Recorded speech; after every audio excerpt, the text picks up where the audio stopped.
पूरा लोकल।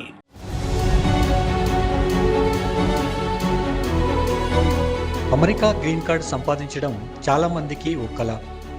వలసదారుల అంతిమ లక్ష్యం ఇదేనని చెప్పొచ్చు. ఇందుకోసం వారు రకరకాల ప్రయత్నాలు చేస్తుంటారు. గ్రీన్ కార్డు వస్తే అమెరికన్ పౌరులతో దాదాపుగా సమానంగా చాలా వరకు హక్కులు వస్తాయి. ఆ తర్వాత యుఎస్ సిటిజన్షిప్ పొందడానికి అవకాశం కూడా ఉంటుంది. అందుకే ఈ గ్రీన్ కార్డుకు అంత డిమాండ్. ఇది పొందడానికి కొందరు అమెరికన్ పౌరులను పెళ్లి కూడా చేసుకుంటారు. దీనివల్ల సులువుగా గ్రీన్ కార్డు పొందొచ్చని భావిస్తారు.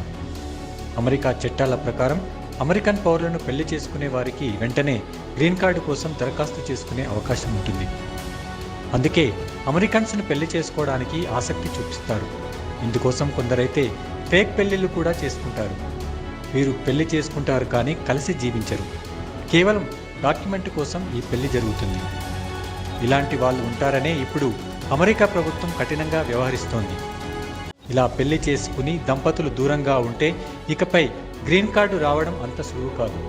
ఇలాంటి వారిని అమెరికన్ ఇమిగ్రేషన్ అధికారులు ముందే హెచ్చరిస్తున్నారు.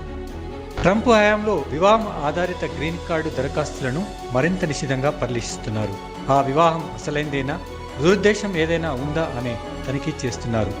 కేవలం కాగితాలపై జరిగిన పెళ్లి అని తేలితే దరఖాస్తులను తిరస్కరిస్తున్నారు. ఇప్పటికే అమెరికా వీసాల జారీ కార్యక్రమాన్ని ట్రంప్ సర్కారు కట్టడి చేస్తున్న సంగతి అందరికీ తెలిసిందే. ఇప్పటికే డైవర్సిటీ వీసా లాటరీని రద్దు చేశారు. ఈ లాటరీ ద్వారా విదేశీయులకు ఏటా 50,000 దాకా వీసాలు ఇచ్చేవారు. ప్రస్తుతం ఇవన్నీ ఆగిపోయినాయి.